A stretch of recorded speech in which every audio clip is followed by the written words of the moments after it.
I've been told I have a great story, and I'm going to tell you my story, and you can be the judge of that, I suppose. But it's a great moment in my life that really what you do with your moments is what defines the trajectory of your life, and it's a big factor on what I did. I'll start you with a question, though.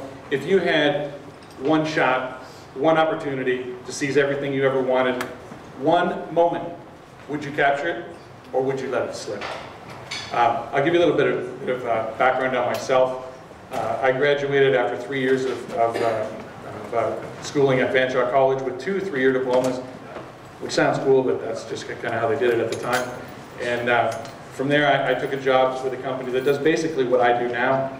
And I found this opportunity way out in eastern Quebec, fabulous opportunity. And I thought, this is me, this is what I'm going to do. We're going to go start up this $1.5 billion smelter. This is what I'm going to do. So I took it to my boss and I said, hey, this is what I'm doing. I'm going to Quebec. We all had a meeting and they said, you know what, you're less than a year out of school. You have no experience. You can't do this. And they offered it to everybody else in the office. Nobody else wanted to go to Quebec and do it. So it came back to me. And he said, you know what, we're going to send you, great life lesson for you, Mike, because you're going to fail. And so what I did was, they said I could go. I sold my motorcycle. I bought a diamond ring. I gave it to my girlfriend, who became my fiance and is now my wife. And I waved goodbye. And I went out to eastern Quebec. Fantastic. I flew out there, never flown in my life before. The deal on the job was 12 days on, 2 days off. So every 2 weeks they'd fly you home. It was pretty cool, and it was an awesome job. The place was so big, it kind of blew me away. But week 1, I flew out there. I started to get a little bit of responsibility, started to dig into the job. Week 2, I got a little more responsibility. I was continually just blown away by what these people were doing out there, but I continued on. At the end of week 2, I arranged to get my flight back on Monday, and I flew home on Friday, and life was grand. Week 3, I got a little more responsibility, and I started doing a little more and a little more, and something really cool happened. I found out that they were building a sister plant over in the Persian Gulf. Well, that was fabulous, and you know what? That's me. I'm going to the Persian Gulf. Forget this Quebec stuff. I'm going to the Persian Gulf. So I went back to I called back to the office and I said, hey, I'm going to button this one up, and I'm going over to the Persian Gulf for a little while. I'm going to do that job.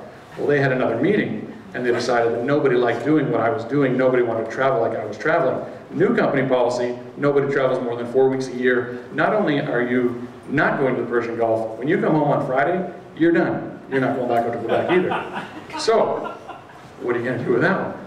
So I was done, right? No, I just didn't get on the plane. If I don't fly home, they can't not fly me back. So I stayed. Fabulous. So, thank you. So I continued to get a little more responsibility, and I continued to push this Persian Gulf, because man, I was going to the Persian Gulf. What a great thing. Week 6, I had a meeting with the project manager from the Gulf and the project manager from Quebec, and the project manager, he was all set for me to go. The guy from Quebec said, no, you have too much responsibility here in Quebec. You can't go. And I said, if I find a guy like me who go to the Persian Gulf, can he go to the Gulf and I'll stay in Quebec? Yes, that'll be fine. So I called back. I lived with 6 other guys who did what I do, and I said, who wants to quit their job, fly to the Gulf, and do a job over there? Doug Biesinger raised his hand, and I'm eternally grateful to him. That was a great thing. Week 8, he quit his job, registered a company, flew to the Gulf. I quit my job, and we were born. We were off to the races. When I look back on it now, I can hardly even believe it happened.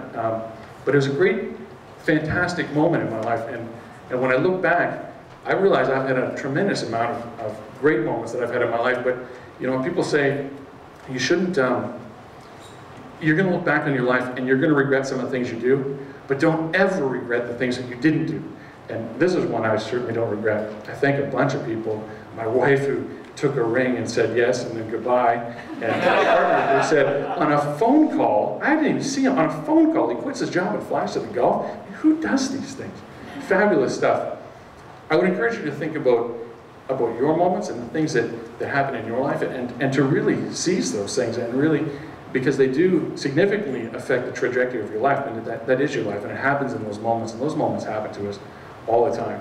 But I would also encourage you, one of the best things that I've ever done in my life, one of the greatest things is to create opportunities for other people, to help them grasp their moments, and to make sure that they do that sort of thing. That is probably the single most rewarding thing I've ever had in my life. And I would encourage you to do that. And I'll finish with a question. If you had one shot, one opportunity to seize everything you ever wanted, one moment, would you capture it, or would you let it slip?